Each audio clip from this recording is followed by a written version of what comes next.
Hey, it's Farmer Floyd here at Floyd's Family Farm, and today we're going to be building a quail pen that's going to have an automatic roller for the eggs. And I just want to go ahead and remind you right now, if you like these kind of videos, if you'd go ahead and like and subscribe for me, it'd be greatly appreciated.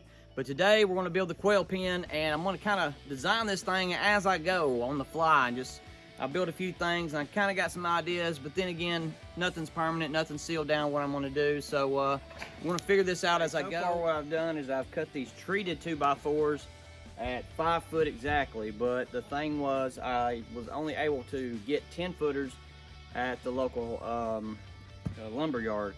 I was only able to get 10 footers, so I had to cut them exactly 5 foot. Now, maybe you could go a little higher than this, but this is my first one, so we'll just see how it goes. Now I got to figure out exactly how I'm going to frame it up and get it stable before I really start building the cage itself. So let's go ahead and get started on that.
Is I've got it 30 inches wide, and this is going to be 8 foot long.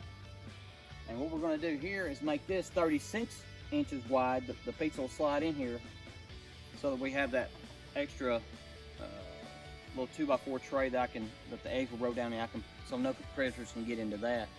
We're going to make it 36 inches long, and we're going to take and figure out how we're going to do a pitch on this roof to where the predators can't get in there too. We're going to reinforce some of this bracing and stuff like that. So just hang in there with us.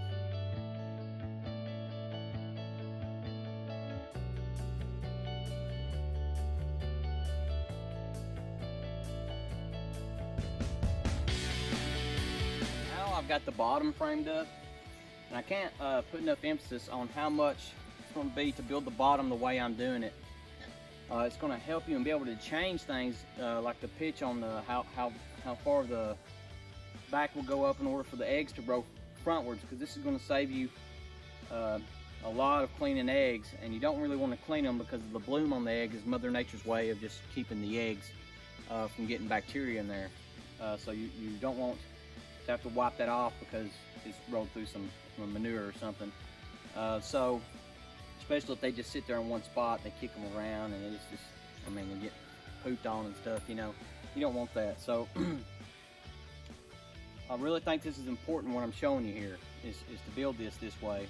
We're gonna go ahead and put this in here, get the wire on it, and then we'll start framing up the rest of it.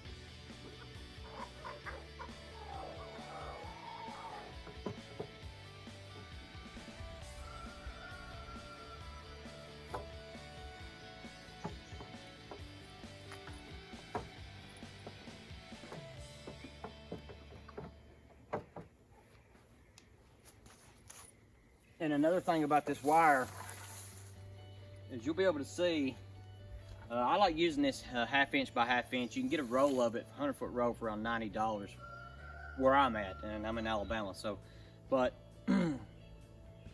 you can get a 100-foot roll for $90. I built that chicken tractor. I've still got plenty left, so we'll be able to do this job, project and some more. But you can tell by the wire, if you look on this side, the wire running this way is on top. But what you want is the wires that are running back and forth to be on top. That'll help your eggs roll in that direction a lot better.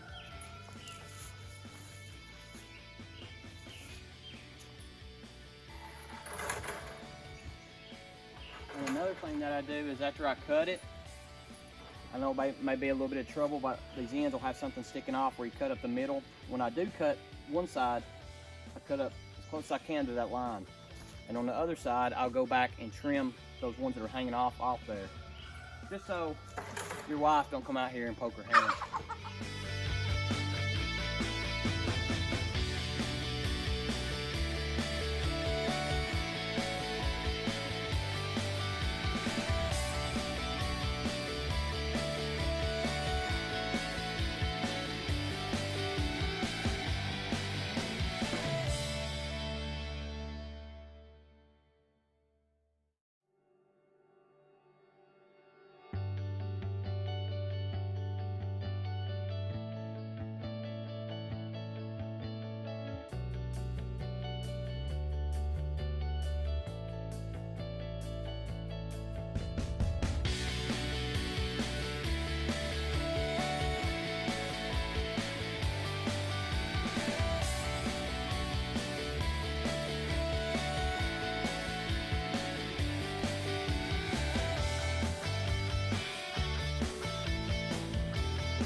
What we're going to do is put the padding on the 2x4 where the eggs are going to roll down and hit the 2x4. So what we're going to do, about 2.5 inches, will come down about 2.5 inches. So we'll measure 2.5 inches here and just cut it like this. It'll be a lot easier. That'll keep your eggs from busting. From my experience, it's worked pretty good. This material here is a shelf liner for your toolbox to set your tools on. I also want to take this moment to thank my brother-in-law there, Jeffrey Coleman, for coming over and giving me a hand. He's helped me out on a few different projects, and he's been a great blessing. And I just want to thank you, Jeffrey, for all your hard work.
Alright everybody, here's one of the tricks that I was talking about that I heard.